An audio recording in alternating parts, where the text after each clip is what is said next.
Hey everyone, we'll get started in about very shortly.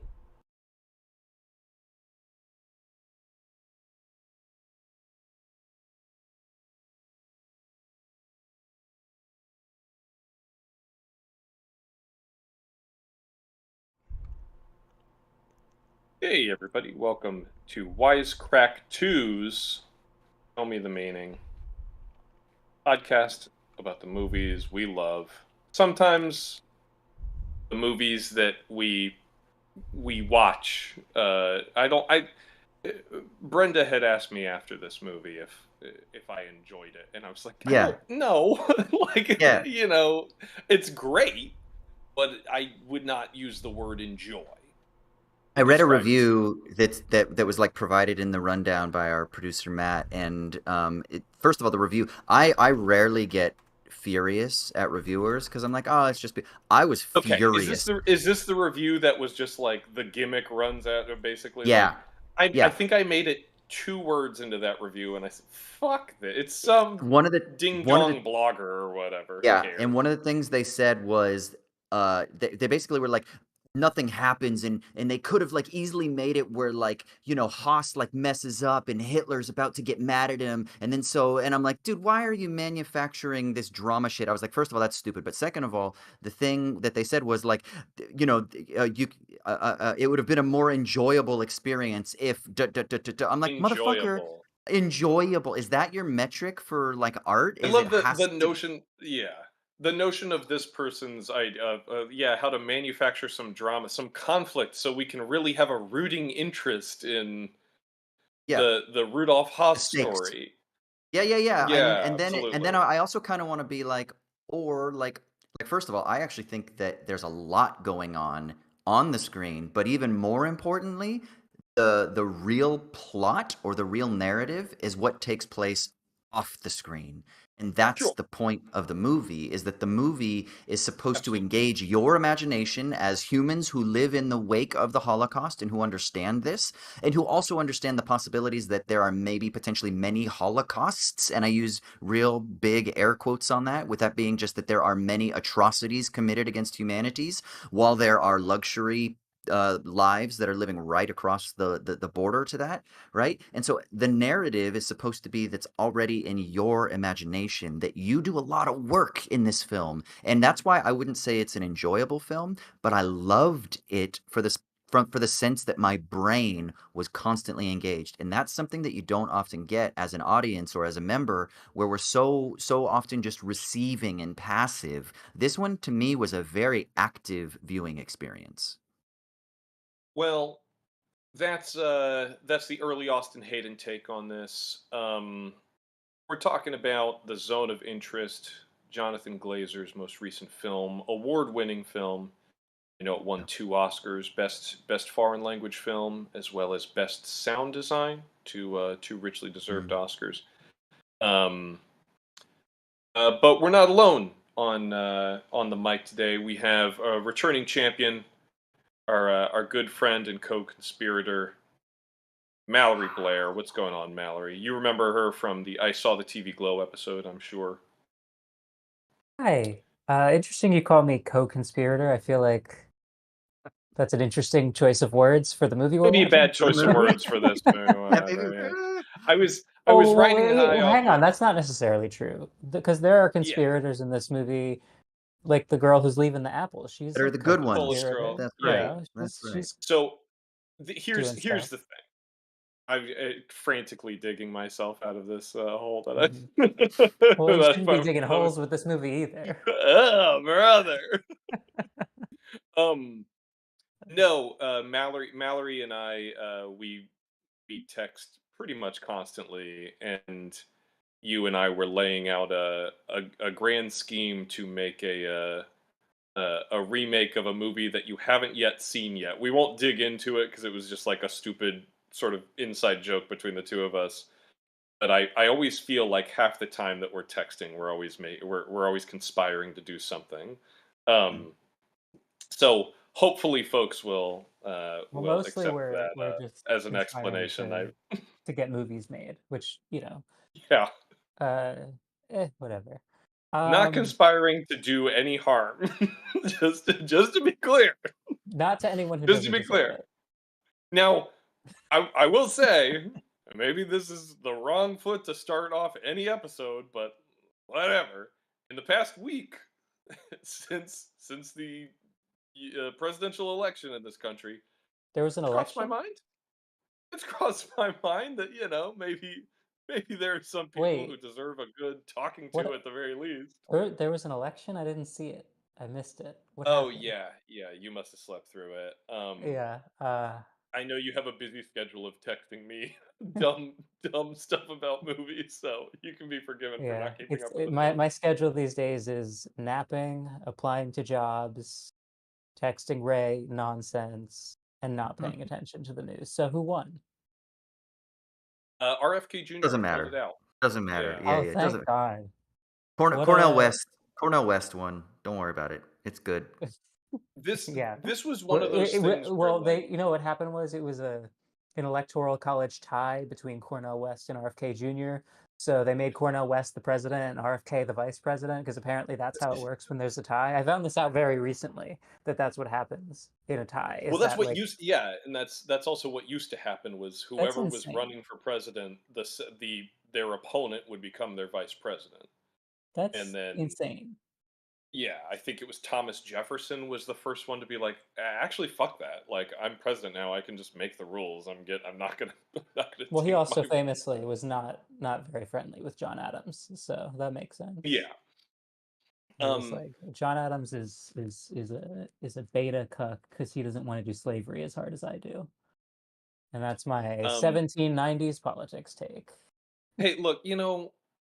The important thing was just having a debate, though. It was important that you hear all sides of all issues. Mhm. Just fucking. Well, This is that's what this movie's about. my It's very thinly even. veiled contempt No, for that's what the. this movie's about. The It's a founding movie about fathers. like an even-handed and unbiased look at a political Here's event. It doesn't have any opinions on it whatsoever. There's no yeah. judgment here. The Hesses were just like having a good time in their I garden, just and wish. nothing else was happening. I just wish like that whoever that ding dong critic was that you were reading, Austin. I just wish I had a little bit more to root for with these characters. Um Yeah. so this is a movie. Well, no, I no. thought those They, kooky they kids say were that. gonna make something of it. No, no.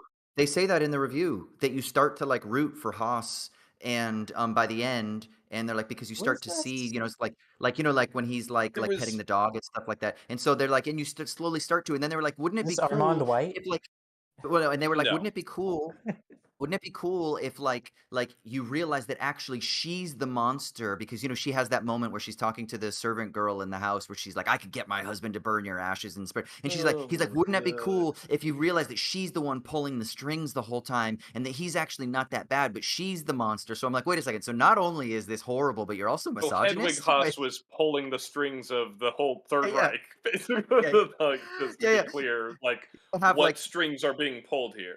This is one of yeah, those things where like I wouldn't be surprised at all if you got to the bottom of the review and he's like, the one big thing that I was confused about is what's going on the other side of that wall. yeah, yeah, It's yeah. like Why was that this necessary? Like maybe we this could just complete like change fucking that. idiot who seems to think like the big problem Yeah. this movie almost feels like, have y'all seen that interview with Michael Haneke where he's talking Yeah. about how Schindler's List is like Yeah, yeah, yeah. it's it's like appalling that you would use these events to like generate that kind of tension to try and like Mhm. get audiences to I lean mean, forward in their seat or whatever. I more or less agree with him on that. Like, and I'm not one Yeah, to come out and be like, you know who I love, Michael Haneke. That's not like my sure. bag. But like, I mean, I wrote about this a little bit in the letterbox review that I wrote. But like, so I'm Jewish, and you know, I've seen a lot of Holocaust films and media. I have actually not seen Schindler's List, and I have zero desire to ever watch it. It just does not seem like something that I will ever have a desire to engage with. Mhm. Um, Well, I have people in my family who love that movie. I have people in my family who hate that movie. Is what it is. And I Is guess is the it thing for is it the me, sentimentality? Is that why you don't wanna see it, Mallory? well, I mean, I guess I don't know, because I haven't seen the movie. So this is not a critique of Schindler's List, a film I haven't seen, but at least my uncle, who is a person whose opinions I have a lot of respect for, he's like a literature professor. He does not like that movie. He has said Mm, like basically something to the effect similar, I guess, to the Haneke. I don't know how to say his name. Uh, Criticisms that like maybe this is not a good match of form and content, right? That for mm, as good of a filmmaker as Spielberg is, maybe he's not the right guy for Yeah. this story. It's That interesting his thinking his about instincts are a little too, like, a little too conventional. polished and a little Yeah. too, like, audience oriented for something Mhm. that, Or maybe, yeah, or you maybe know. not conventional, but classical. Like Sure. he's mm, well versed in a very particular kind of style of storytelling that, you know, uh, comes from his influences of like John Ford, Howard Hawks, Frank Capra. These like, there's a way of telling a story that works on screen, and I think, you know, in some ways, The Zone of Interest, which is almost exactly 30 years from the release of Schindler's List, is kind of a rebuke of that. That like maybe the act of storytelling in itself is part of is like insufficient for handling these events.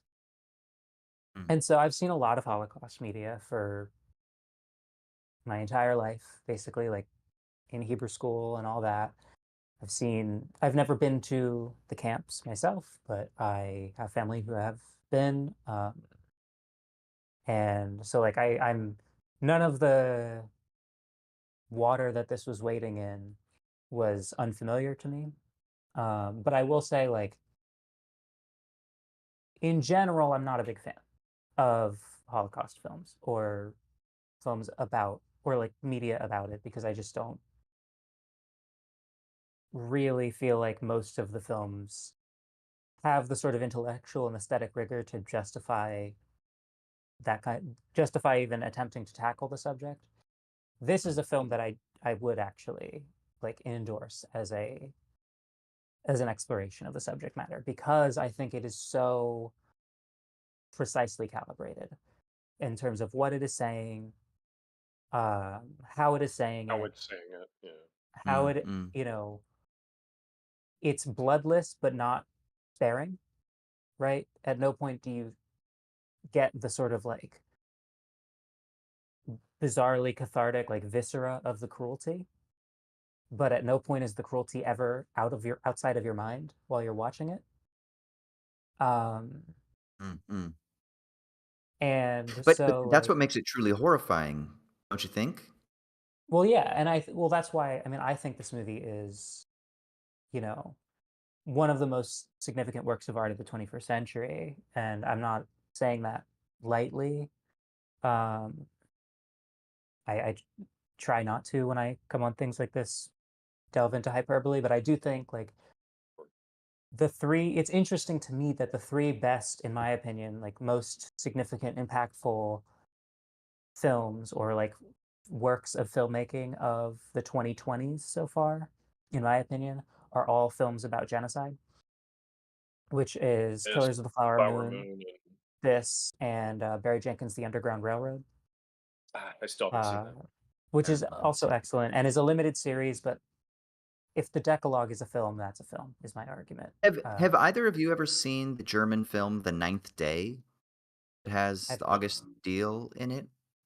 So, it's interesting. It's a Holocaust film about a concentration camp, an internment camp, and an officer in the SS is trying to gain support from someone within the Jewish community who's one of the captors, right? mhm, Um, and he happens to be this Jewish man, also happens to be like a really revered um uh like person of faith. I can't remember like what his role is, but somehow has some sort of like I can't remember if he's God, I can't remember, but it's some sort of like religious scholar. It's been years since I've seen it. But it's basically the SS officer makes a deal with this guy and says, "We'll release you from the concentration camp if you go out into the villages and you convince your fellow Jews, or maybe God, is that it? It's some convince them to like be on our side or something like that." And it's called the ninth day because he's like, "You've got 9 days to come back and do it," sort of thing.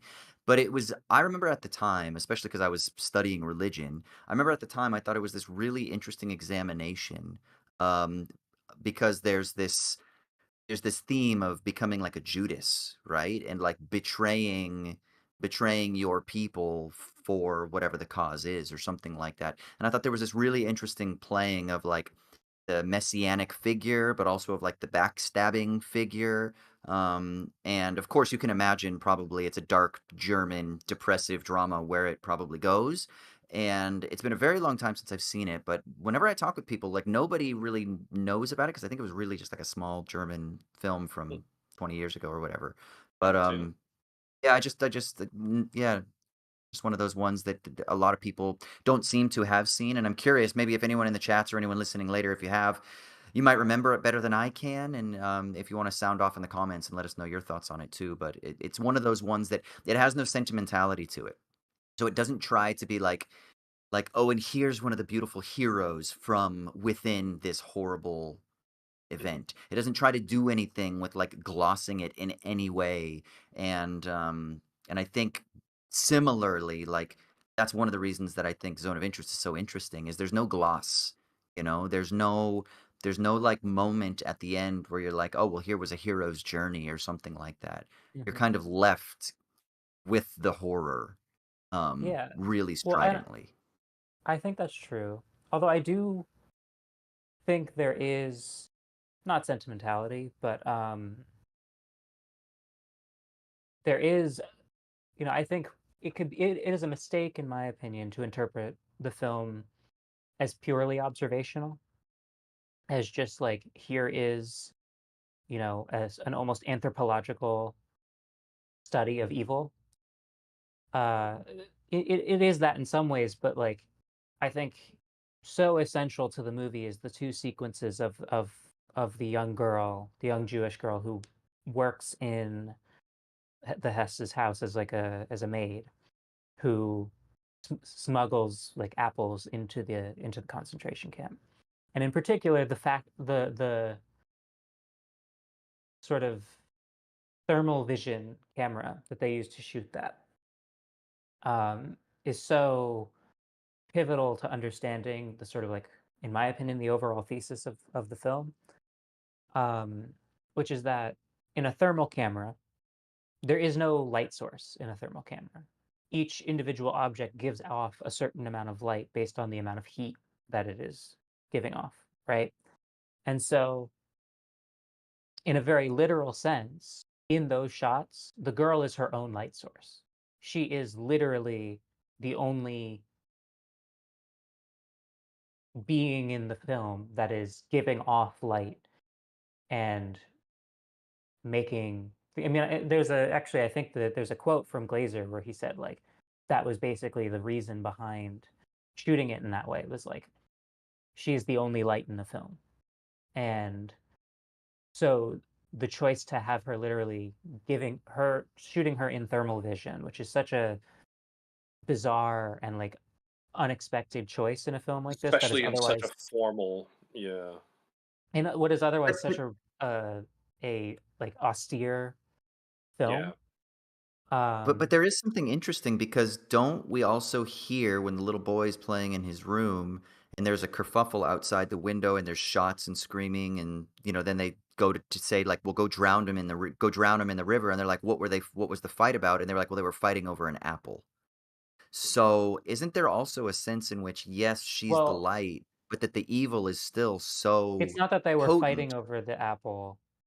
I believe it was that the soldiers like caught them with the apples, basically, was my understanding of the sequence. Is that Yeah, yeah, they are not yeah, supposed yeah, to have sorry. those Yeah, that not force. like yeah, Mhm. not like that It was the not the to like, not they're against pres each yeah. other. Mhm. Yeah, yeah, yeah, sorry, yeah. Um, well, yeah, I mean, I think that is also part of it is that, like, you know, the light that she gives off is ultimately not sufficient, obviously, in the face of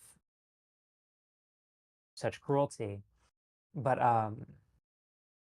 I do think that those two sequences in particular and the way they're sort of deployed as like uh digressions in the story where we get to like the end of a night and sort of the He's end reading a story to his kids, and of like a dramatic arc, and then it's like, okay, now we're going to see what's really happening, right? It is as if it's the only moment when when the camera literally uh does anything subjective, right? The camera is objective for the entire film. There's no close-ups in any of the film except for during the thermal vision sequences. There's a close-up of her hand holding like a little locket that she finds in the mud, and then there's a close-up of her face while she's waiting for the guards to go by while she's hiding in the bushes. Those are the only moments when the camera ever grants any character any subjectivity. Is there Otherwise, it is all one other sequence when Mrs. Haas is putting on the makeup in the room at the beginning? She steps into, so it's like it's still from she may she like steps step into in. one, but that is it's even still like a then, stationary shot as if she just like walked near a hidden camera almost. It is not yeah, the camera is and not those coming to ca her. She came to the those camera. yeah, and the lenses inside the house are all much wider. They're Hmm. not they're And they're not then what we would think of as like a sort of comfortable or personable close up. yeah, and so the um those two interludes of the thermal vision of her sneaking in the apples are, I think, the sort of like they almost act as like act breaks in a story that has very little in terms of dramatic structuring. It is like here is the interruption, and then where you are reminded of the sort of like you know not just the stakes of the conflict, which is always present in the film, but like the stakes of the resistance to that conflict and the sort of like moral center of the film. And then there's a third time that you are reminded of that at the very end of the film in I mean, I obviously, spoilers for the zone of interest, I suppose. Um, but at the end of the film, there is a sort of bizarre sequence in which we see Commandant Hess walking down the stairs, and he seems to be having some kind of stomach pain. I think it is said in the scene where he's getting a checkup from the doctor that he has like ulcers or something.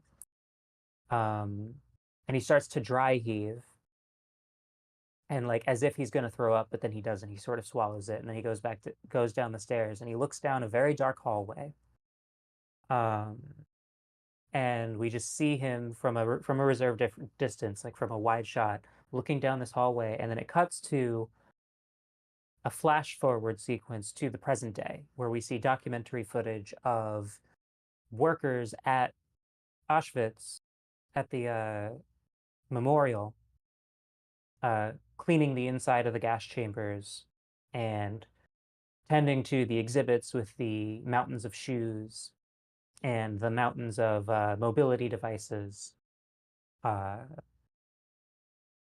and, And we I think, see, wait, and importantly too, just for people who know, this is also just after we have been told, and Haas has kind of like revealed the plan for how they're going to treat the Hungarian Jews, like 700,000 of them, Mhm. how they're going to be incinerated in that machine that was presented to him earlier in the film. And there's that moment where the two superior officers are talking and they're like, "Oh, what do you think?" And then one guy's like, "Well, I don't know." And he goes, "Well, don't worry, you'll get your workers. He's not going to burn all of them." And Mhm. then this next sequence comes. So yeah, I just wanted to, just in case Yeah. people haven't seen it or don't remember the setup for that.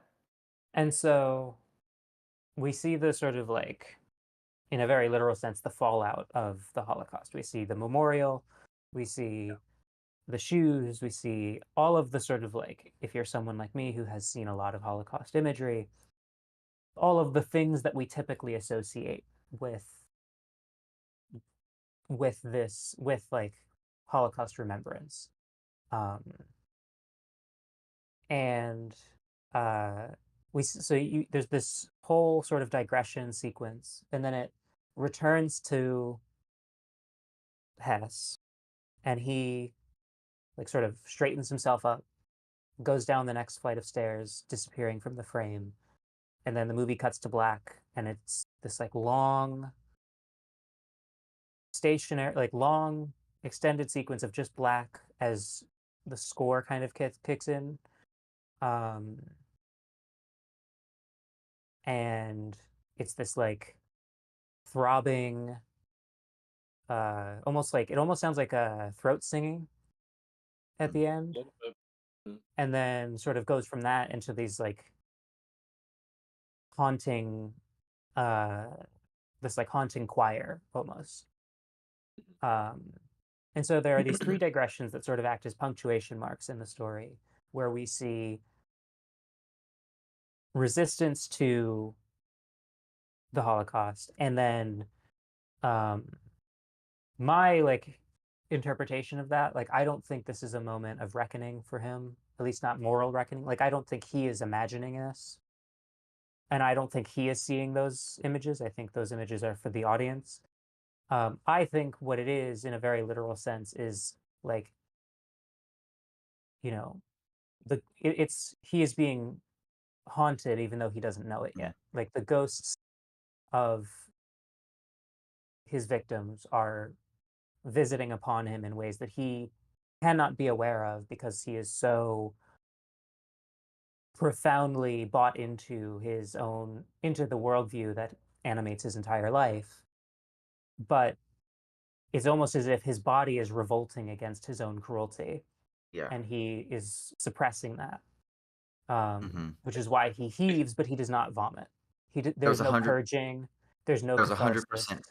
Yeah, that was my reading on it too, Um, Mallory. Exactly. Yeah. and it is like as if um, he's incapable of a conscious or psychological or moral uh, reckoning for his actions, and so it is as if he is being visited by like physical, visceral, like gustatorial, not gustatorial, like Gastrointestinal. gastrointestinal and like spiritual cruelty Yeah. uh, is being visited upon him, because there is no other avenue for justice to be done. Um, I think my my interpretation of that, it's not necessarily that it contradicts or contrasts what y'all are talking about, but I always think of, and this is maybe just like very writer brained of me, um, whereas this movie, as we've discussed, in many ways kind of defies a lot of narrative expectations. I think quite reasonably and uh, justifiably sort of charts its own path away mhm. from something that with the Schindler's List conversation could potentially be perceived as crass or you know unintentionally inappropriate or however you would want to define it. I think the ending for me is the moment at which the film's conceit is sort of crystallized. That while he cannot see into the future, he cannot know 100% the long tail, the consequences, legacy, and history of his actions. To me, that cut into the future is still essentially saying, though, that like this is a choice. That like he he may not know exactly how it ripples out, but the die is still being cast intentionally. that Mm. this is a choice that functionaries like himself are deliberately making. They are deciding to do, and that cannot help but echo that, he's looking down this dark hallway, and that's how I kind of perceived it, was similar to what y'all were saying, is just like it's a ripple, it's an echo that he he knows what he's going to do, and it's just And he that's knows the the thing that, consequences. He yeah, knows the ghosts that he's going to make, and he hears them for 100%. a moment, and he refuses And to like I humanize said, them. my read is not incompatible with yours. I think it's just one of those things where it sort of brings it all home for me a little bit more, just to think of it in terms of his agency in that moment. Hmm. I Yeah, yeah. think we have this. I can't speak for everybody. Maybe this is just me, but I think this is a somewhat commented on aspect of history and all of its attendant revisionisms, that I think we have a tendency to think of history as sort of like retroactively preordained, that history has a will of its own, that like things could only have ever happened one way because the world in which we create is, or excuse me, the world in which we live is an accumulation of those events. And it's just so impossible for us to slip outside of that stream and think about, like, legitimately how incredibly different the world would be if none of this had ever happened, in ways that we can't. What's that dumbass Danny Boyle movie Yesterday, about what if you woke up in a world and the Beatles never existed but you remember the Beatles somehow?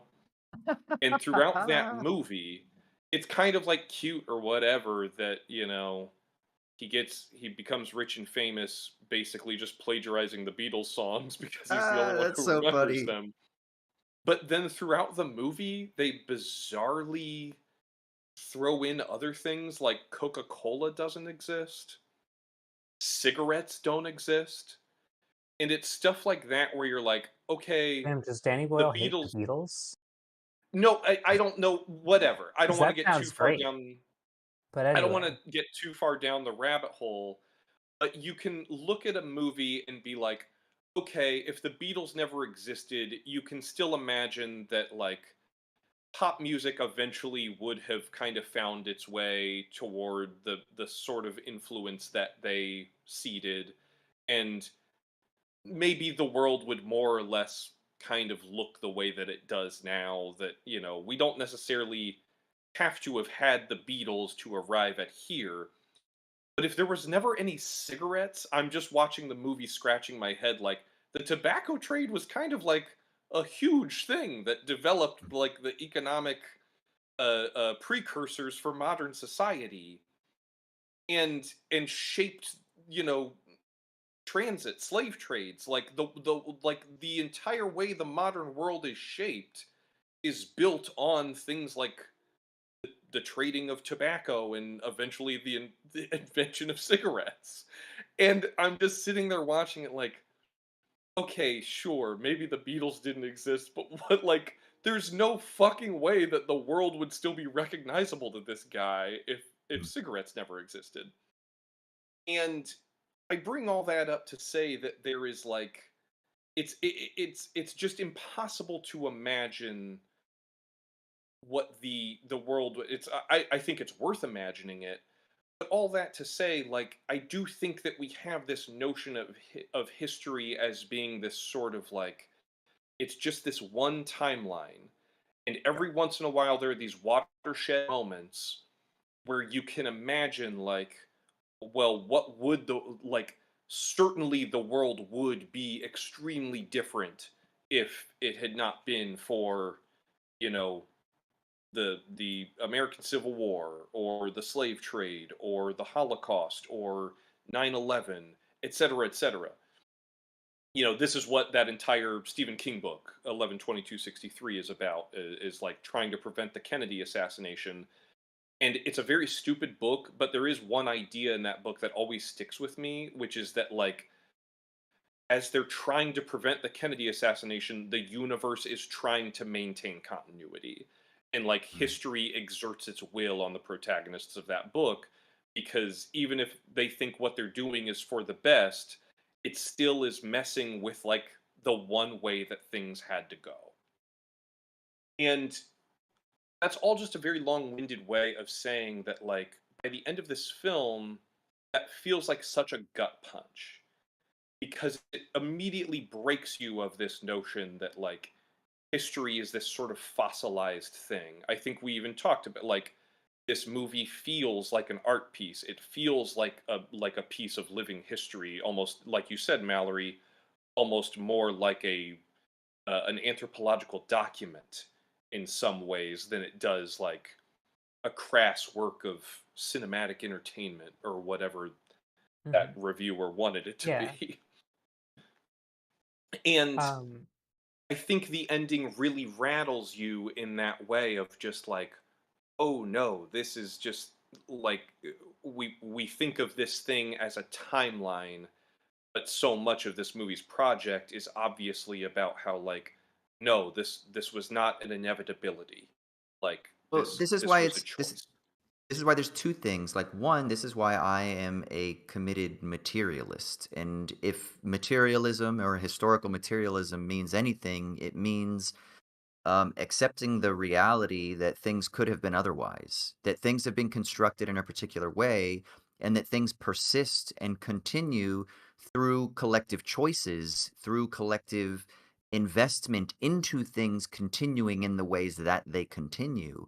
And that doesn't mean that there aren't pressures in sociology or in social theory, what they refer to as path dependencies. Like when you're on a certain path, sometimes it's hard to get off that path. Sure, that's because there are a lot of vested interests in continuing how things flow, whether it's financial flows, political flows, economic flows, social flows, cultural flows.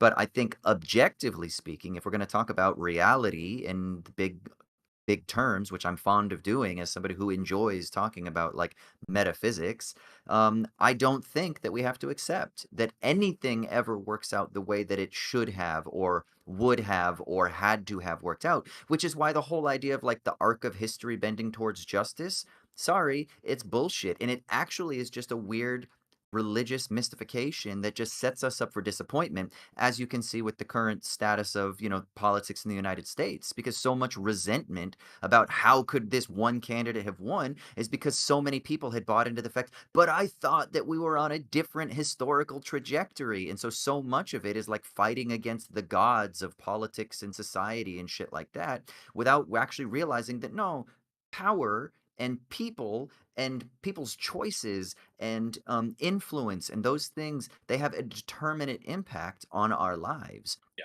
And so I think that's the first thing. And then the second thing related to that is so much ink has been spilled in commenting on this film about an old term that is sometimes misunderstood, but that, kind of originates with the thinker Hannah Arendt, who talks about the banality of evil. And oftentimes people have a problem with this term because they think that when Arendt is writing about Eichmann in particular, in the book on Eichmann, where she really kind of popularizes this phrase, but that other people would then attribute more broadly to the Nazi soldiers. The critique of her claim is that what she's saying is that this is what they say she's saying, and I'm going to then tell you why she's not saying this, and this ties both into what Raymond was saying and to what Mallory was saying. The critique is that she's justifying what they were doing by taking away their agency because their defense was simply, I was doing my job. So when she then critiques the banality of evil, when she's talking about Nazism, they're worried that she's somehow taking evil away from the agency of the people behind it. I don't think that's what she's doing. And I think a lot of, again, to use a worn out metaphor that I've just used a minute ago, a lot of ink has also been spilled on kind of trying to reclaim what she meant was she's not saying that evil is banal and that you take agency away from these people who were involved in making the decisions, but the point is that actually when you look at the justification I was just doing my job or I was just following orders. And you see that with this officer at the end of the film. When he goes to walk down the steps, he retches and he doesn't get sick and he dry retches again. He has that moment of haunting and then he just walks down the stairs. Now, we don't see him exit the building, but we see him go out of frame with the idea going that he's about to walk out of this building and follow through on his orders and commit himself to his mission. But again, the whole justification in his mind is not simply I'm just a cog in the machine, it's I'm doing the right thing. So there is a moral mission in his mind, and that is evil. And so the banality of that evil is that it became institutionalized. Not that it is somehow hand waved away, but that it became institutionalized. And then just the last thing I'll say real quick, the reason that I think this is such an interesting and potent thing in this film as well is I don't speak German, but I know a few German words just from doing academic shit and reading German philosophy. And there's a word in the German Gemeinschaft that is a really important and interesting word for like German history and understanding so much of what led to like what's called the Volksgemeinschaft, which is like the community of the people, particularly the Aryan people during this time period. And it was a term that was wielded and that was used to galvanize collective support for the Gemeinschaft, for the German community that was based on like racial and cultural signifiers as being paramount against the economic. The economic would then kind of like buttress that. And this was their antidote to, obviously it pre-exists this, but it was also their antidote to the Soviet mission of instituting Marxism with the Bolshevik Revolution, which there is one mention of this that I think is really interesting in the film. But it was their answer because they basically said, we're not going to have class war. And the reason we're not going to have class war is because we're going to be so galvanized as a Gemeinschaft, as a community, as a people, that there's not going to be class divisions because all of those class divisions are going to be overcome because of our continuity as the community. And this stands in sharp contrast to kind of the materialist position, which is held up by the Bolshevik position, we might say, that they view as being quote unquote Jewish, which they do comment on in the film, right? That one person, they were like, what was she doing? Well, she was doing Bolshevik stuff, Jewish It's like stuff, Bolshevik stuff, Jewish stuff. Yeah.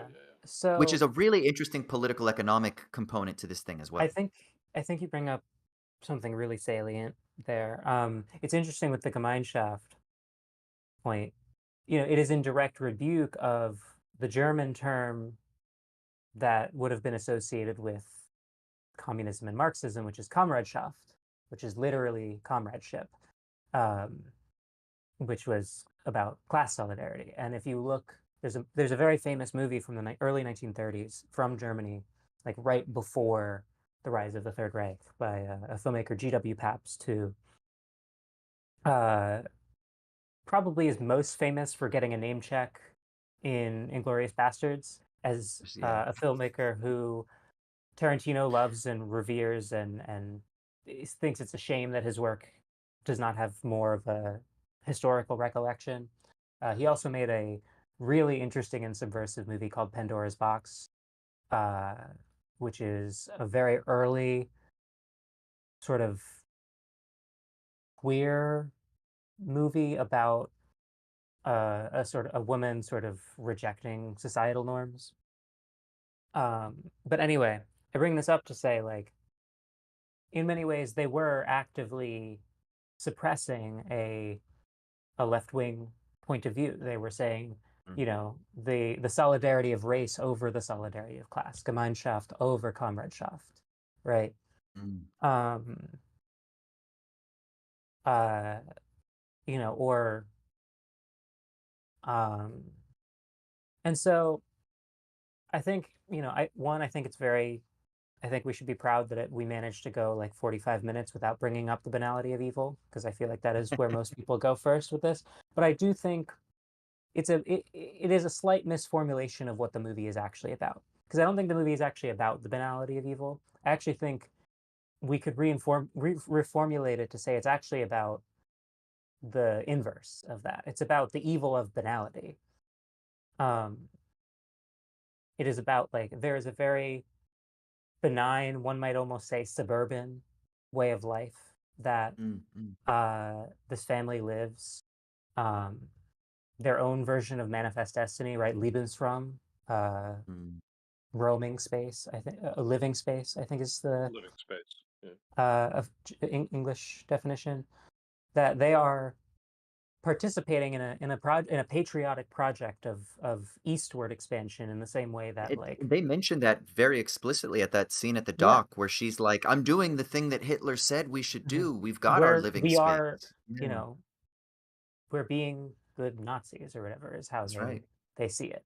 And so it what it is, it's about like going about your day-to-day life alongside this thing is in itself an act of evil. That like allowing your life to be banal, to allow it to become so banal that you have completely tuned out the sounds of charred bodies and gunshots on the other side of the wall is its own form of evil. Um, and in some ways is just as much as, if not more sinister as uh, being the one who, you know, carries out mass killing orders in boardrooms, right? And I think a thing that you brought up, Ray, that I thought was really interesting is that you mentioned that like the movie has almost a present tense feeling to it. Um, and I think that's really important to what the movie is saying. Like the thing that separates it from like a simple anthropological document uh, are these like subjective interludes, the Apple scenes in the thermal vision, and then the sort of flash forward to the museum that remind you that no, this is not an anthropological movie exclusively. This is a deeply like morally uh, inclined movie. This is a movie of conviction. Um, Very carefully considered. yeah, and it's a carefully considered statement about right now. It is saying there is no distinction between the way these people are living their lives and the way that we are living our lives, right? That if you are a person in the Western world who enjoys the benefits of empire to some extent or another, obviously not all equitably, there are people who suffer and struggle in the United States and in other Western imperial countries. Um, you yourself, I myself, probably most of the people watching this live in the zone of interest. It may be more diffuse. It may not be quite literally over the wall, but you know, I think a lot. I think so much. One of the most like like one of the most important sequences in the movie is it's nighttime and we're watching. They have like guests over at the house, and the older woman who is one of the guests at the house is like in her bed trying to sleep, and her window is open, and she cannot tune out the sounds of the sort of the death machines, and she cannot Mm. tune out the sounds of gunshots. And she goes over to the window, and the whole thing is lit in this like sickly sort of like flesh colored orange red, like the color of a flashlight when you shine it through your hand. Um, and what she does in response to this, when she's forced to bear witness to cruelty, is she closes the window and she shuts the blinds and she packs her things and she leaves. Mm. Because unlike the Hesses, she's not really about that life the way they are. But she is, so she is still, there is still part of her that is roused into a state of moral conflict. But just like Hess chooses to suppress his retching at the end, her response to cruelty is to return to her banal life, to go back to Berlin or wherever the fuck she lives, right? And pretend that that's not happening. Because living this close to it is intolerable to her. But her response to that intolerability is not to do anything about it, it is to remove evidence of the problem from her day to day life. To And I think protect her that own that is, sensibilities, essentially. yeah, and I think that's what we do every day. Every day we, I mean, like, you know, every day there are, I mean, not, I think there is a very Gaza shaped elephant in the room with this movie. both because in his Oscar speech, obviously, Jonathan He said Glazer, so. Yeah. directly tied the two movies together, but also he did not need to say that for that to be true. This movie is, set outside of Auschwitz, but it could also be in Cedaro, which is a small community outside of Gaza, which is known for these things they call Cedaro cinema, in I was which gonna they bring had this. when citizens of Israel in this area will like go on their rooftops and watch the bombs drop from across the way and cheer on their army. This has been happening since long before October 7th. This has been Yeah, happening since I believe that this the was. earliest news stories were like 2013 or 2014 I was about about to it say when this was like. Oh, go ahead, Mel. so I believe it was in 2014 because I believe in 2014 there was Yeah, another substantial flare up in the so-called Israeli-Palestinian conflict. Um, and so this is a movie that like is about that, right? It is about the ease with which people who are not, the Bezalel Smotriches of the world, who are not the settlers, who are not the ones like, even the ones who are not literally walking into Hebron and taking some Palestinians home in the West Bank, are still just as aware of the cruelty as everyone else, but from the relative comfort of, say, Tel Aviv, right? They can keep it out of mind. They just don't talk about it, and when forced to look at it, they will just ignore it. I don't believe that this is a uniquely Israeli phenomenon. I don't think this is a uniquely like I don't think there's anything uniquely evil about the evil that is going on there. I think we have seen throughout history that any group of people is capable of this kind of wanton cruelty. I think I live in the United States. Um, this is a country built off of genocide. Literally the land. I mean, it's almost treated as a joke at this point that like people with liberal sensibilities will do land acknowledgments about being on this or that indigenous tribe's land.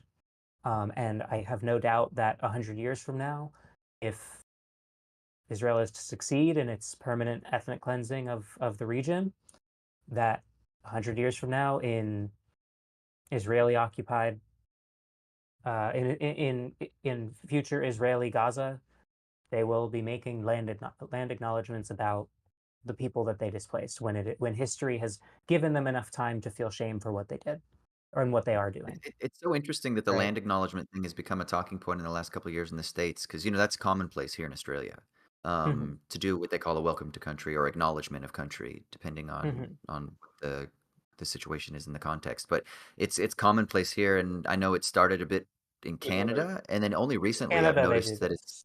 yeah, they do it, and it's been a part Um, of Canadian kind of progressive lefty circles for a while. But It's in the Australia, sort of. it's ubiquitous. Yeah. Yeah, of But that's once again, not the fingers like we're talking about all these countries that are the imperial core essentially, but course. once again, to underline the point of like what was that referendum that was just voted on in Australia about having Aboriginal The voice to Parliament. representation. Yeah. Exactly, and it got voted down resoundingly. And it's one of those things where I think, Mallory, you're not the first person to make that observation that like, oh yeah, with time, people. It's one of those things where it's like the people who are not the ones pulling the triggers, who are not the ones kicking down the doors, who are not the ones who are, you know, after generations of remove may not be ideologically committed to the thing, but still carry with them this sort of, the residue of the horrors that yeah, recognize that their life is founded on bloodshed, as all of these colonial nations are. Um, who want to be able to displace that without in any way compromising their, you know, their enjoyment, the Their spoils of comfort. imperialism. Yeah, Exactly, their I think comfort. a lot about. I have lots of friends and family who would describe themselves as apolitical, who are more or less aware of what's going on in Gaza, who, if asked, will say it's bad, but who make a point to not think about it, to not talk about it, to not engage with it in any meaningful way, to Yeah. not get into arguments with their, you know, Zionist relatives. I mean, like I said at the beginning of this, I'm Jewish, and so I have people in my family who are very pro-Israel. I don't speak to these people. I've never met them, but I do have like blood relatives on my dad's side who live in settlements in occupied Jerusalem.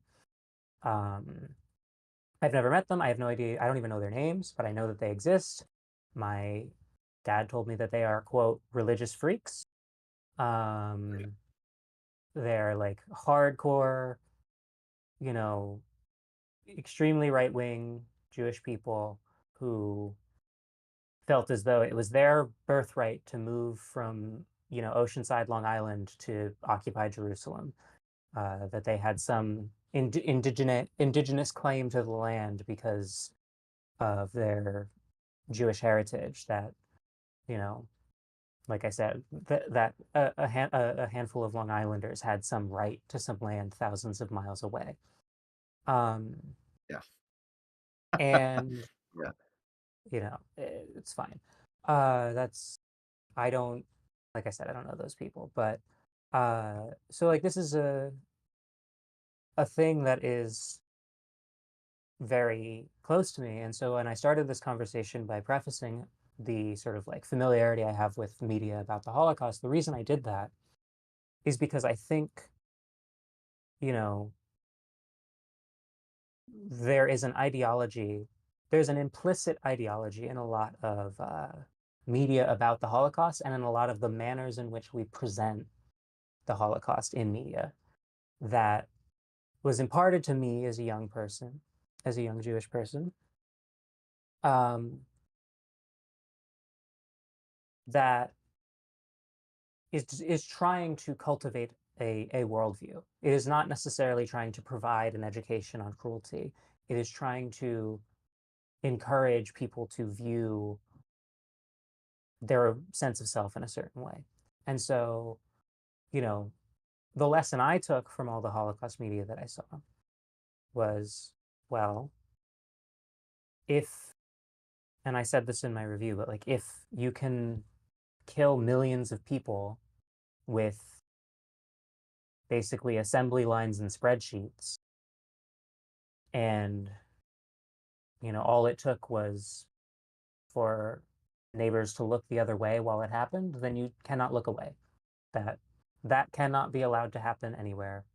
You cannot be the guests in the Hess's house who hear the sounds of cruelty and then close the window. Let me And let what me I've ask you come to guys a couple. understand, Oh, oh, go ahead. sorry, Yeah.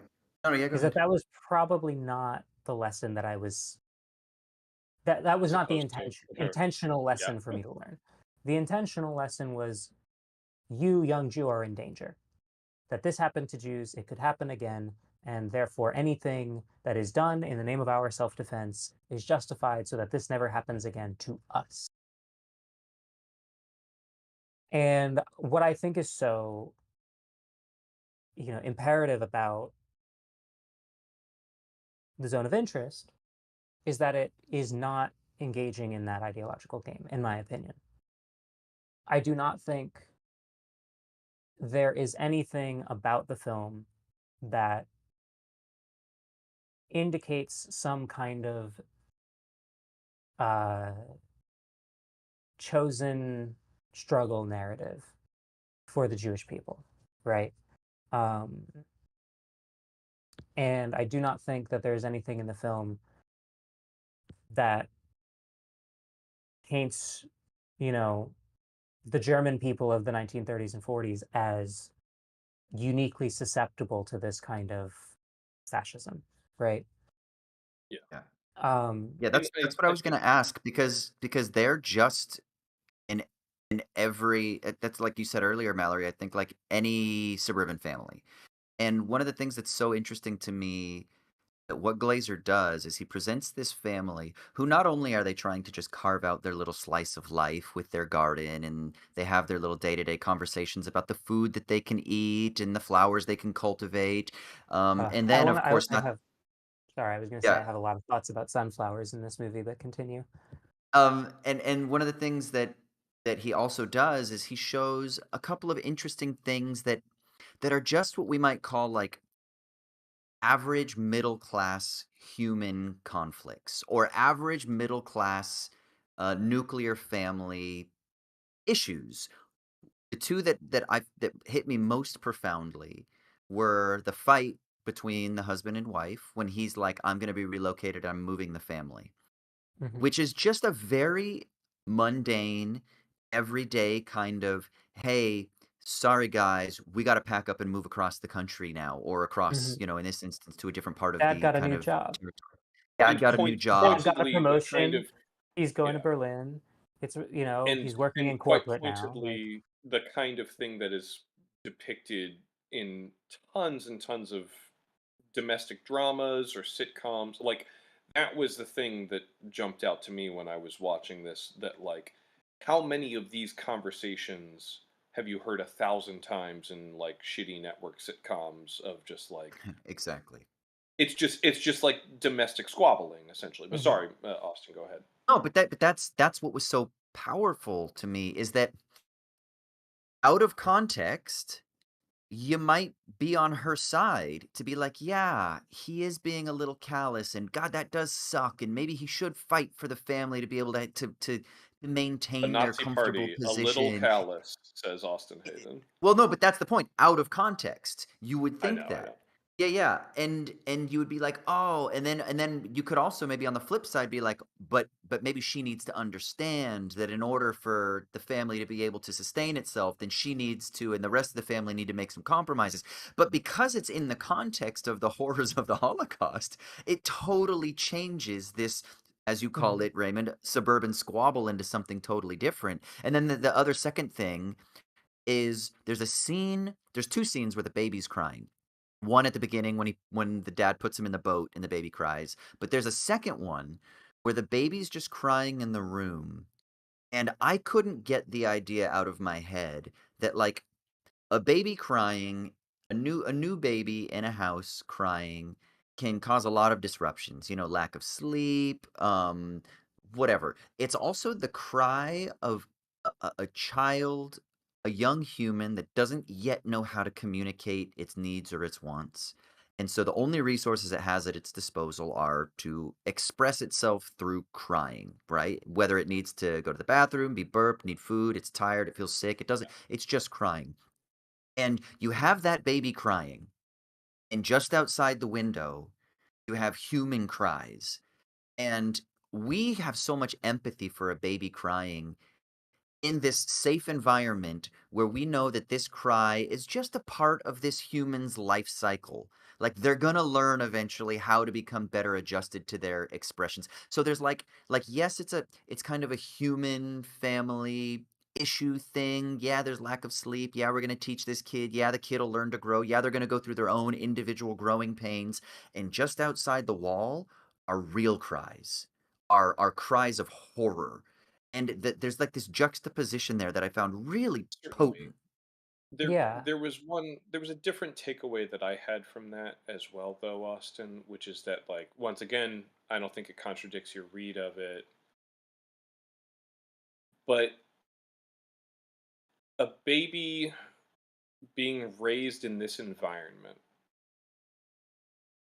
where we see the other children playing in the water and the remains and ashes from the camp start getting washed down the river, and then it cuts to them, like, furiously scrubbing the kids in the tub. There are And the kid's several playing with the teeth vignettes. later.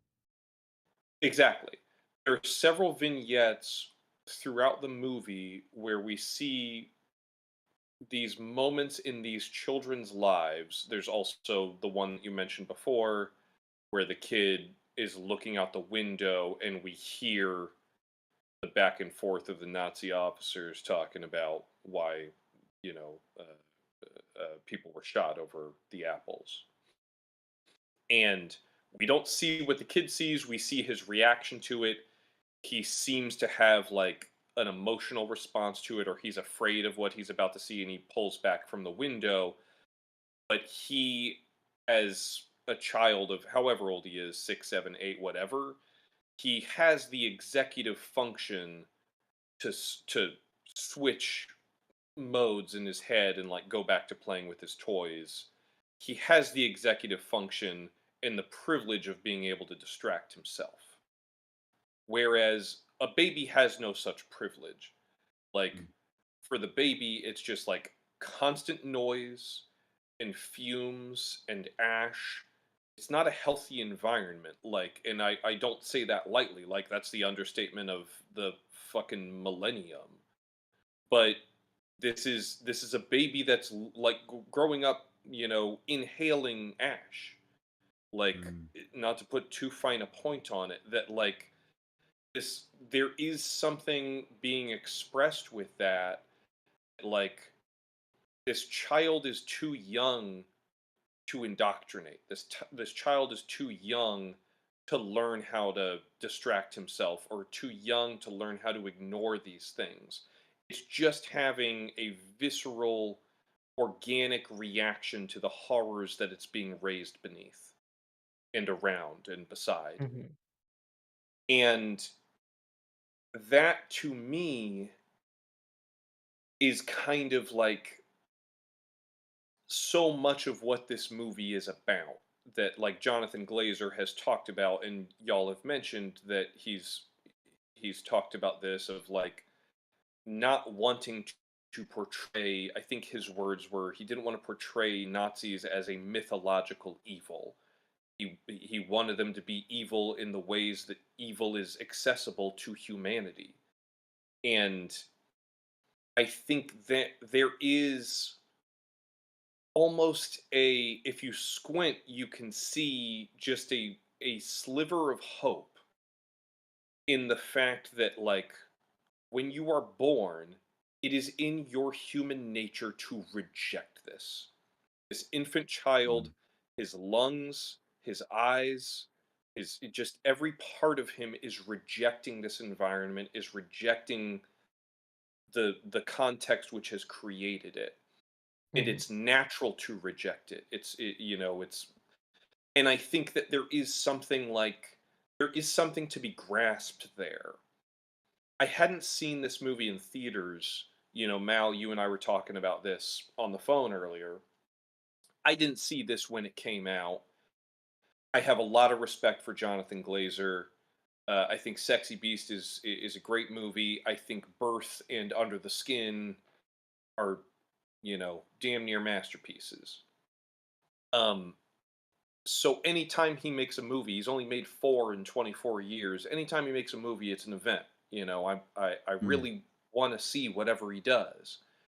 And when this one came out, despite the fact that I trusted him and wanted to see anything that he had his name on, the context of not only the film's subject matter, but the context in which it was released over the past year and change of genocide being fucking live streamed to us, there was a part of me that just kind of kicked the can. I just didn't feel like I was ready to go in and drink this in. And last night I watched it for the first time this afternoon before we got on the pod. Last night I had a dream about the movie, which I had not seen yet, because I knew so much about the making of the film, interviews, I had seen some images and clips. I knew about how improvisatory the directing style and the acting style was.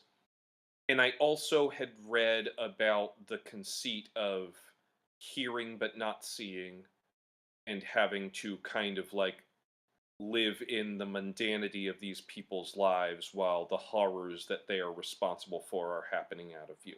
I knew so much about the movie. I had this dream about it that was sort of the confluence of those expectations and the movie's reputation, etc. And it was not a prophetic dream by any means, but when I sat down and watched this movie, I was I can't describe it any other way, but it felt almost akin to deja vu. I felt like I knew the film. I felt like I knew the emotions it was stirring in me, and I think that's what most acutely made me feel as though I knew the film. And you bring up that scene of her going to the window and shutting it while the sort of orange glow of the fire is illuminating the sky. I don't know if y'all saw this. It's one of the millions of horrific images to have come out of Gaza in the last year. But one of the images that stuck with me most vividly was an image that was very similar to that. This was like, I think last October or November, there was just a video, like a static shot of a burning cityscape at night, and the flames were creating this like silhouette of the buildings. And similar to this film, all you could hear were screaming people that you could not see. And I just remember seeing that video attached to a tweet that just said like this is hell. This is hell. And I'm hard pressed to think of a better way of describing it. And on top of that, Mallory, what you mentioned from 2014, the Sidero Cinema, that to me was kind of like my political awakening on Palestine.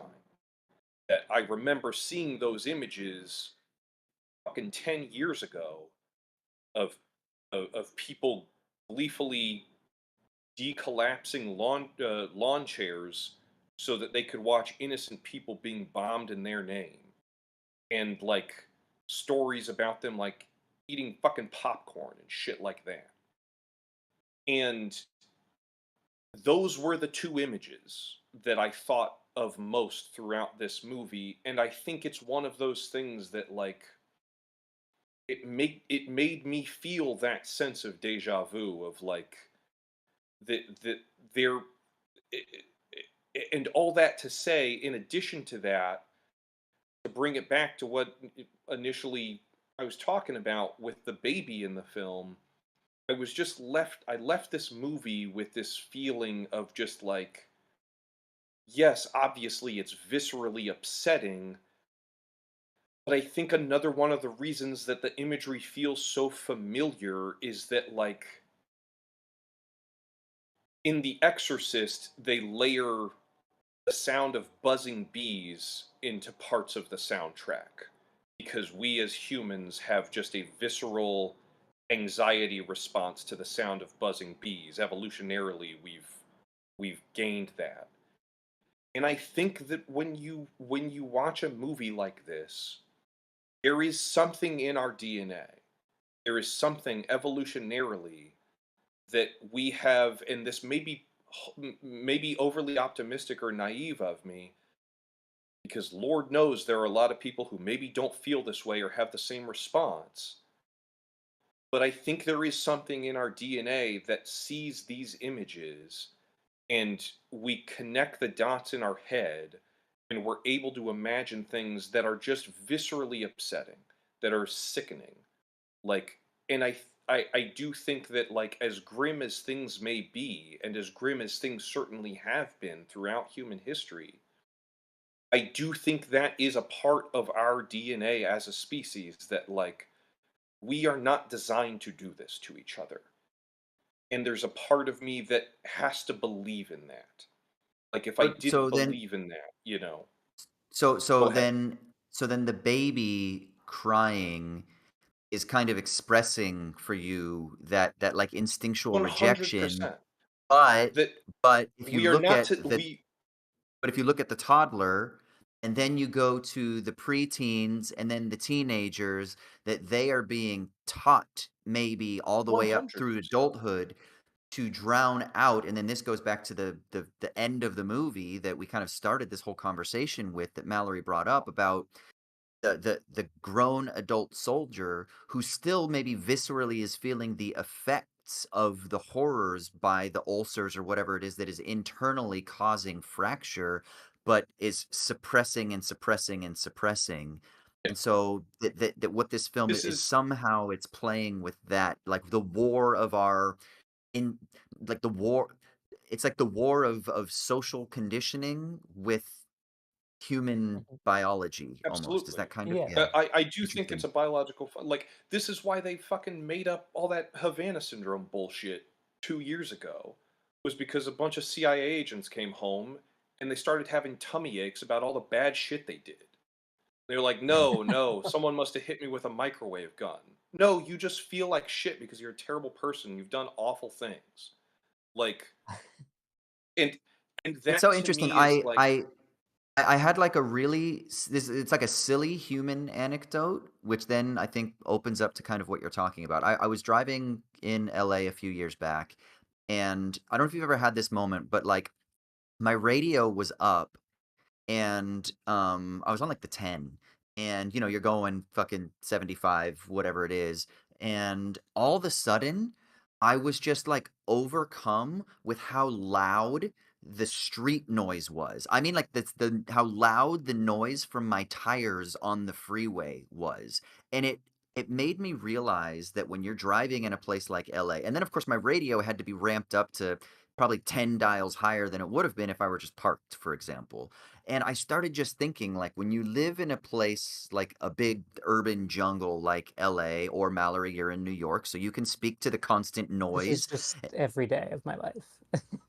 It makes our nervous systems, it raises like the tension in our nervous systems because the volume is so high. And it seems to be, not to get super hippie and woo woo and romantic and naturalist, but it's like against the rhythms of nature, the sounds of nature, right? And we spend so much time and money manufacturing like whale sound devices and apps so we can listen to whales and frogs and the sounds of rain and this, and things like that, to try to correct our the rhythms of our nervous system.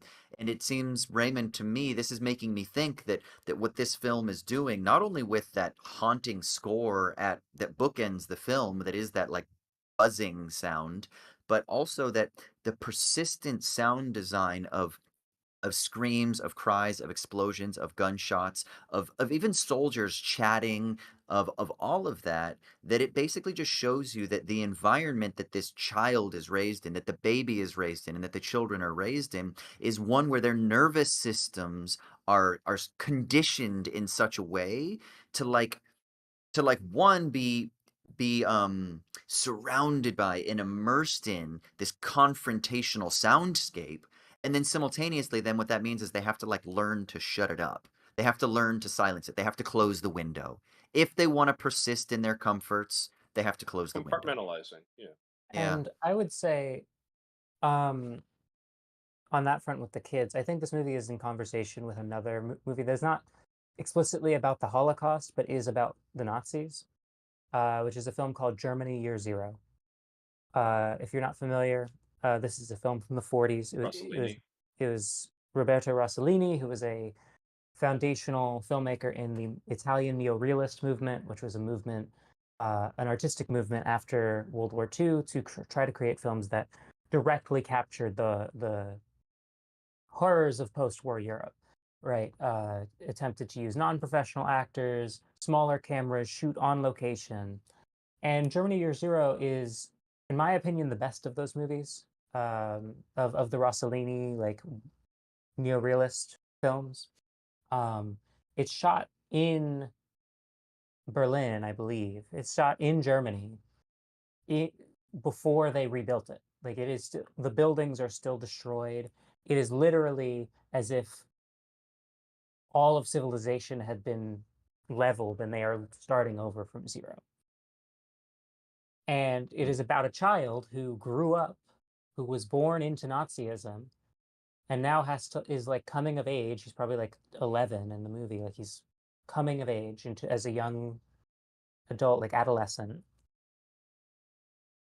having spent his whole life being taught one way of life that is no longer the way of life, that in an instant was erased, or at least was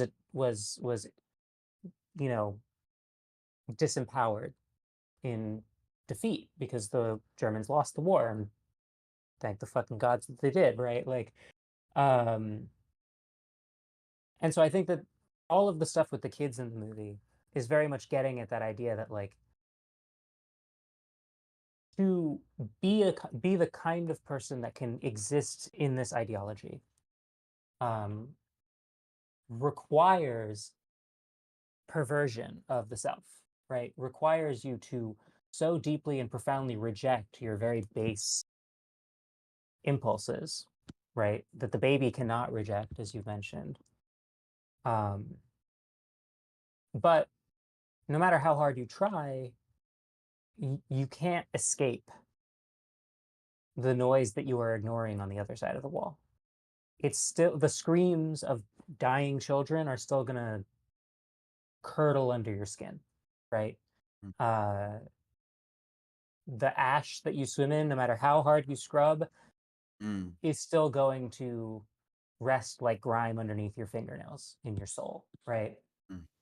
Um, and so there is like a an existential toll being paid by being cruel. There's in the most recent video on Wisecrack about Eat the Rich movies. Um, the like master slave dialectic is brought up, and about how in some way being the master requires such full dehumanization of the other that it results in dehumanization of the self, that in some ways oppressors are literally less human and have access to like a smaller range of human experience as a result of what it takes to live. And I think that's true because we can see like this is a facsimile of like a suburban way of life, but there's no there. There's no love there. This is not a marriage of passion or romance or anything like that. Like, it's notable that there are three sequences almost back to back to back, um, in which we see uh, members of the Hess family implied to be basically sexually exploiting servants. There is the kid who's making out with the Jewish girl behind the porch. Um, and whether or not that qualifies as exploitation, whether those kids know what they're doing, whatever, there's an inherent imbalance there of being There's a a dynamic Jewish that's present. servant and an Aryan son, right? And then later on, we see a sequence in which Hess goes into his office and takes a phone call, and one of the servant girls comes into the office, unbuttons her dress a little bit, puts her hair down, kicks her shoes off, and kind of sits with her legs open, waiting for him to get off the phone. And then it cuts to him like going down into this weird secret bunker to go wash his junk. Um, so we never actually see, again, another example where the cruelty And then is he comes present back but into the not house. shown. He comes back into the house, and his daughter, 8, 7, 8, 9, whatever she is like up and can't sleep. And he picks her up, and all she says is, "You're sweaty." Yeah, And it's like one of the we things know about this exactly film, what happened. we know why he's sweat.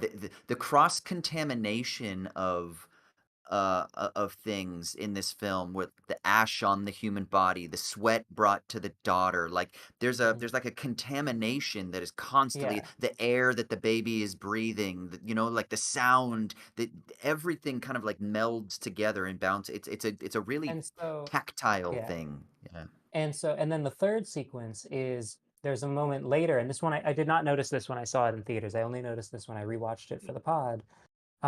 There's a moment where we see some presumably it's a prisoner in the camp. It's this guy, this sort of strapping In the guy who's greenhouse. like putting planks of wood on top of the greenhouse, and then he comes into the greenhouse, and he just kind of stands opposite uh, the Hess matriarch. Controller. Yeah.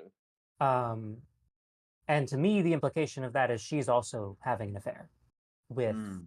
a servant. They like share a Um, cigarette. And right. And so, like, it is purely the aesthetic of a perfect, homesteading settler life.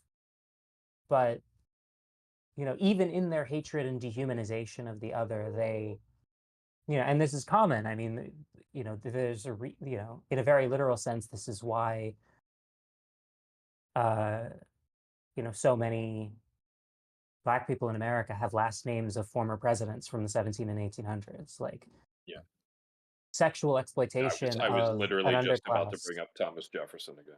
um, Well, is it's also really pervasive in these interesting environments. because this is the one thing I will say, and I know we kind of probably have to start winding the conversation down, but I will say Yeah. something that was educational for me that I hadn't thought about before with regards to, because there's a lot of Holocaust stories, but one of the things I hadn't really thought much about is how there would have been servants that were Jewish servants in the officers' homes, very much in the way that slaves in America were servants in the homes with the what am I looking for? Not the Slave homesteaders, the owners. fucking plantation owners, Plantation right? owners. Yeah, and I guess I hadn't thought of that. I guess I hadn't thought that there would have been like labor and sexual exploitation within the domestic environment as well, Hmm. which was a very interesting way to kind of flesh out this the horrors of this event Yeah. because I kind of yeah, it was just a new thing that I was like, "Oh yeah, it makes sense that they would have done that, but why have I never been told that that's what they would have done?" Like, Hmm. that was an Yeah. interesting thing for me. And so I think, and I mean, in a literal sense, like, this dynamic is being not exploited is not the right word, but being taken advantage of in favor of resistance by the girl who leaves the apples. She can do that because of the proximity to safety and power she has as a That's servant. fair. Yeah. Um, and you know, Mm. that does not mean she's in some great shape, obviously, but like, you know, every every dynamic in the story is so obviously real. Like, we've obviously talked about the implications in Gaza, but I also think, not to open up a different can of worms, but another thing that I thought about in the context of last week's election is the family separation policies of the first Trump administration and the ICE concentration camps in which children were and continue to be held in detention as migrants. Um, and I thought about a video I saw literally right before we got on the pod today, um, of a journalist asking AOC a question about, like, what should migrants do to prepare for this next Trump administration. And she was like, it's going to be very bad. You should figure out, like, if you are an undocumented migrant who has documented kids, you should figure out a plan for, like, if you get detained, who's going to take care of your kids. You should reach out to your local congressperson if they're sympathetic to migrant issues, and like make sure that they're aware that you exist so they can open up a case on your behalf and try to help you. You should, like, she like laid out this plan for like basically what you do if the Gestapo shows up at your door. And it's just, this is like, this is the world we live in. We live in the zone of interest. America is the zone of interest. Israel is the zone of interest. Europe is the zone of interest. The entire world is Oh yeah. the zone of interest. And whatever side of the wall you reside on, no matter, if you reside on the more comfortable side of the wall, no matter how hard you try, you can't really escape your culpability in atrocity.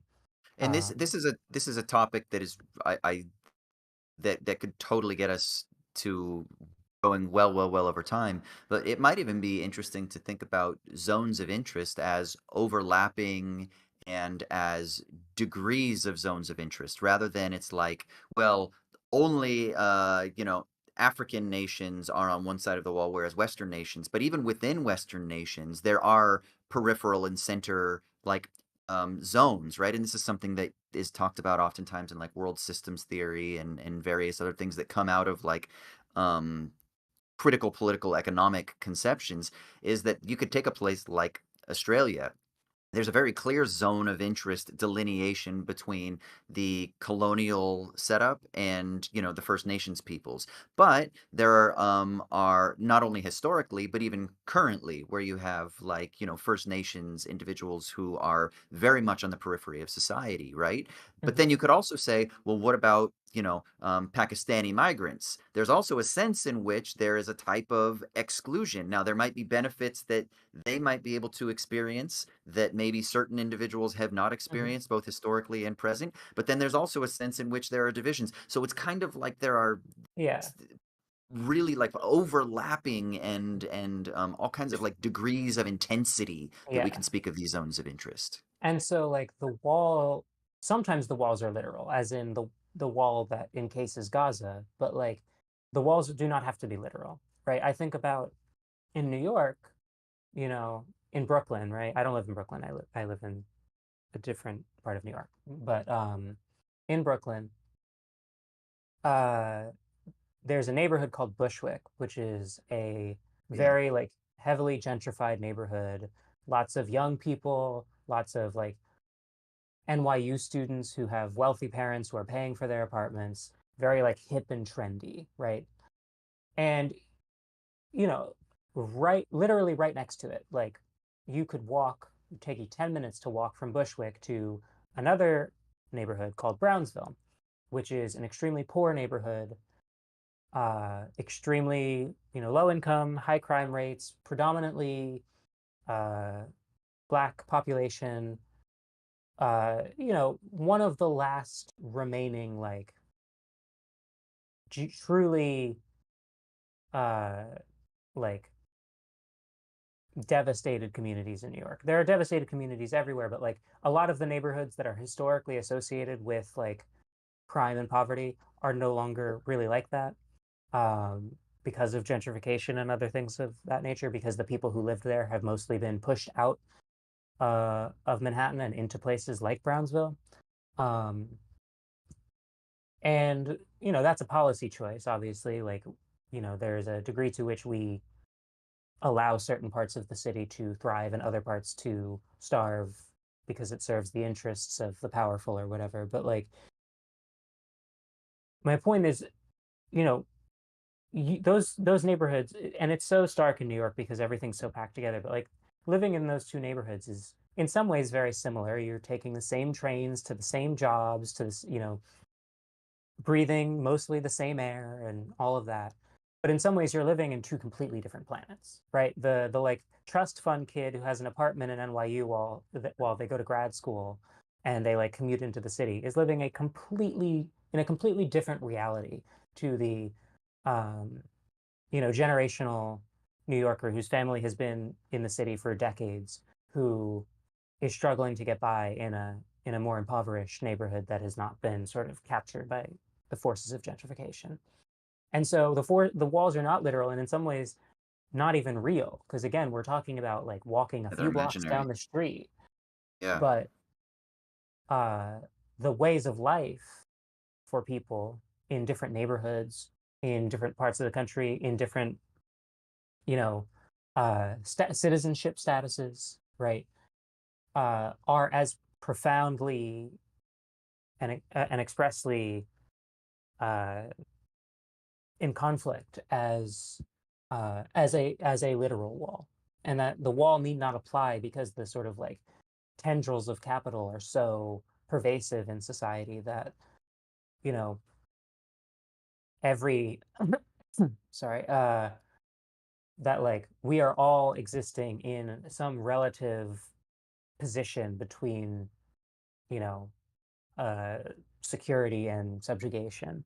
And I think a lot about like the sort of defining sort of like a visual symbol for this process by which you come to tune out this entire dynamic that is ever present in your life and can only be tuned out through like force of will and indoctrination is the sunflowers in the film.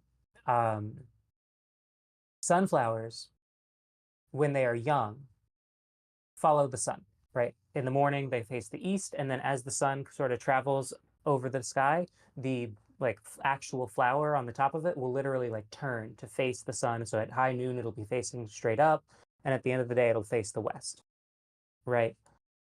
But mature, older sunflowers always face east because they know that's how they're going to get the most pollinators, and so they're not as they don't, right. And I think it's notable that they always face east because the sunflowers in the movie are older sunflowers. So there's a very like eerie shot Mm. where something you'll almost never see if you like Google pictures of sunflowers. The sunflowers are backlit. They are facing Mm. away from the sun because they are facing east, and they are lit from the opposite direction. And notably, they are facing away from the wall and toward Lebensraum, right? The flowers themselves are lit, like nature itself is being turned away from in some very visceral, literal way. And it's Mm. like it's a symbol that I did not notice the first time I watched it. I never would have even thought about it, but I was so unnerved by the image of like sunflowers facing away from the sun because they're facing away from the wall, and it felt so pointed. And I almost feel stupid describing it, where I'm like, you know, this sounds like if I explain to someone like the sunflowers are this really important symbol, it almost sounds Mhm. like a like a bad art student's idea of like I a was just gonna say metaphor. that review that tore this film apart for being just an art installation would absolutely lean into Yeah, this. but like Right. it's so evocative and it's so visceral and it's so upsetting in so many ways. Um, that it's as if beauty has turned its back on the camp, right? It is if like there is nothing like the sort of like perverse lifestyle that they are living is literally tailoring this garden to their own ends toward Lebensraum and away from humanity. Um, There is nothing natural about the world they've created. yeah, it is manicured in the same way that they have to manicure their own lives to ignore the cruelty that they are, you know, party to in a literal way because he's literally the commandant of the camp, but also like their entire way of life is party to in the same way that on some level our entire way of life is party to all numbers of atrocities, of you know, from the obvious ones in our faces like the genocide in Gaza to the slave labor that goes into the candy bars that we eat, like. So my wife, that was the first thing that she said when she turned to me is not so much candy bars, but the coltan in our phones that comes Mhm. from exploitation in the Republic of Congo. So um, it's one of those things that I think is, like you say, the more obvious, but also the ones that are hidden and that are subsumed into kind of Yeah. commodity fetishism. Yeah. And so that's why when I said earlier, like, I don't think it's about the banality of evil. I think it is about the evil of banality, about just going about your life and doing things as you are doing them incurs a sort of like cosmic moral debt that I can only be repaid through acts of resistance, like smuggling apples and preserving the memory of those who have lost. Right. And I think that's the moral statement of the film is that like there is a moral cost to living this way. And you have a choice. You can suppress that or you can embrace it. And if you embrace it, you have you not only do you have an obligation, but you have like an instinct to do something about it. Like you have to reject it. You have to the baby cries, right? The girl smuggles, like you have to it is as if to be fully human, you have to recognize this cruelty and do something about it in some small way. I don't think we could find a better place to end on, Mallory. That was really well said, and I'm so grateful you were able to join us for this. This was a really great conversation. I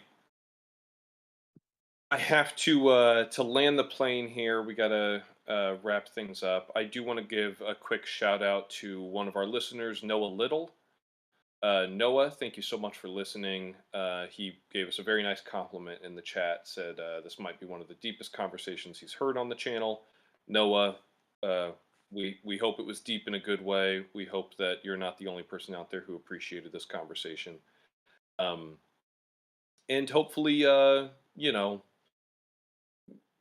think so much of what we've discussed, not just this week, but also last week, we kind of did sort of back to back bummers a little bit.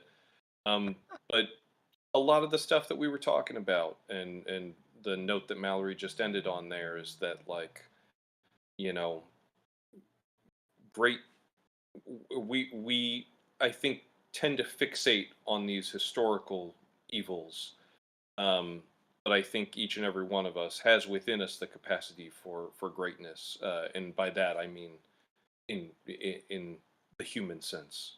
Great decency and great respect for others, um, and this need not be the world that we inhabit. Like, we can create something better, and in the best days, I believe that we will. Um, a few things before we wrap up. Friend of the show, Thomas Flight. He recently did a video over on his channel on YouTube called "How Disaster Media Fails," um, and this is a video focusing on some of the fallout of Hurricane Helene in his home state of North Carolina. We highly recommend it. We love Thomas, and we love his work.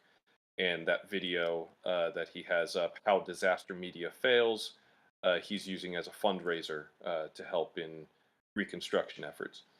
I also want to take a moment to plug the Middle East Children's Alliance.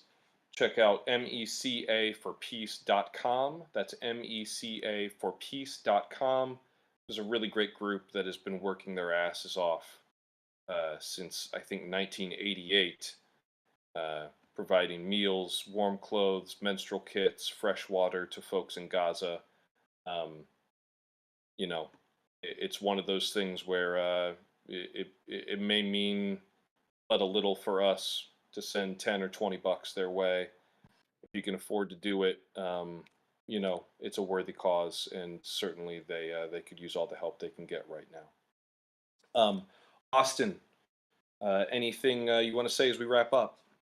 No, I know that on Wisecrack 2, we've got a new video coming out on the substance that I was uh, really happy to be involved in kind of structuring and researching of. And I think that'll be coming out in the next few days, I would imagine. But let me just tell y'all, it's going to be a really good one. I think great film that we obviously discussed on the pod, and I think it's got some really cool stuff that they're exploring in that as well that kind of adds to stuff that we touched on, but that they kind of flesh out a little bit. So look forward to that. And if you want, you can hit me up on Twitter, Austin_Hayden, Insta, AUS_HAY, and you can always reach out, say hi, send comments, send thoughts. Obviously, hit us up on Wisecrack and let us know what you're thinking of the show so far. Comment down below. I've had a couple of like interactions with some people. I'm there in the comments, so fucking talk, reach out, say what up, give us your thoughts, give us your insights on the stuff that we talk about, and don't just be like, hey, do better and give us better takes. Come on, man, give us something fucking to work with, like that. Okay, but give us I something to think work with. I'll jump in there and Spoken, I'll discuss with you. yeah. Iron sharpens spoken like iron. a Come spoken on. like a true actor. Like, give me some direction. Don't That's just right. say Give me give me something to work. more. That's right. Give I me. think at Yeah, the that's very right. least, hopefully we all had better takes this week than whatever that article was that you were quoting. Fuck. Mallory, before I throw to you to wrap things up, I just want to give folks a heads up for next week. Austin mentioned the Substance. Some of y'all may remember we did a little bit of a cage match between the Substance and Longlegs, a little 2024 horror showdown. Next week we're doing another cage match. We had a lot of fun with the format, um, but after these, like I said, kind of back-to-back bummers, we wanted to do something that was a little bit fun. I think folks at home will maybe appreciate that, given the past week and the past year and the past whatever. Um, Next week we're doing a John Hughes cage match, a couple of fall favorites, Planes, Trains, and Automobiles, great Thanksgiving movie, versus The Breakfast Club, which just has that cozy vibe that you want to sink into, have a good cry with your friends. Um, so next week, John Hughes, Planes, Trains, and Automobiles versus Breakfast Club. That's going to be at 7 p.m. Pacific. That's 7 p.m. Pacific time here on youtube.com/@wisecrack_2. And of course, you folks know that if you want to listen to it as a podcast, it comes out a few days later. But you want to tune in live for the cage matches. That way, you can vote in the chat. Um, so yeah, we're looking forward to that. The last thing I'll say on this is kind of the similar note to what I left on last week. Take care of each other. Look out for your neighbors. Do the best that you can to put some good out there in the world. But Mallory, I will leave the last word with you. I'm so grateful that you were able to join us. This was a really really insightful conversation. I think you especially added so much to it. I can't thank you enough. So, any last words you want to leave folks with? Where can folks find you? Where can folks read your excellent piece on the zone of interest? Yeah, I mean, I feel very weird after a conversation like that to be like, time to do some self promo. But I if you totally, are I totally interested, get it, but if you are interested in me and my thoughts, you can follow me on Twitter at Mallory Movies, at and also on my letterbox page at Mallory Blair. That's just my name, but without a space in it. Um, I on pinned on my letterbox is a review that I wrote of the Zone of Interest, in which I reflected on sort of the legacy of Holocaust media, and I touch a lot on a lot of the things that I talked about today. So if you're interested in that, feel free to give it a read. Um, it's something that obviously this movie impacted me a lot when I saw it for the first time. I think you know in any other year I'd be like it's the best movie of the year. Unfortunately, Killers of the Flower Moon came out the same year, which is maybe my favorite movie of the last 20 years. So and in 2050 we'll cover that on Cinemythology. Yeah. yeah, perfect. But but what I encourage you to do more so than like following me or whatever, because like whatever, if you follow me on Twitter, mostly you're just gonna see me being like sad and or angry about something Trump said, probably. um, but I encourage you to get involved in local organizations in your community. In particular, if you have a DSA chapter near you, join DSA. We're great. We do lots of amazing work. I'm a part of New York City DSA, and this upcoming year, we're going to be running a candidate named Zoran Mamdani for mayor. He's really cool. He's a democratic socialist, and he's someone who's going to stand for migrants, stand for trans people, stand for the populations of people most vulnerable in an oncoming Trump administration. And it would be truly transformative to have someone who has a vision of progressive change in charge of New York City to show, sure, Trump may be running America, but that motherfucker doesn't run New York. And so, yeah, just get involved, join DSA, join any organization. If you're not in America, I'm sure there are local organizations that are doing the work to build a better world, because a better world is possible if we build it. We all have to leave our apples where we can and try to make a positive impact on the world around us. And, there's going to be a lot of hardship in the next 4 years, obviously. And so, you know, don't let that fucker get what he wants without resistance. But not hashtag resistance I like was gonna say liberals, not but not true, not not genuine. not Don't let not him not get the what he yeah. wants without a fight. Let's say that. And so fight back, join an organization, especially DSA, because, that's my people. I and support Zoran if you're in New York. But yeah, just get involved and start fighting the good fight. Okay.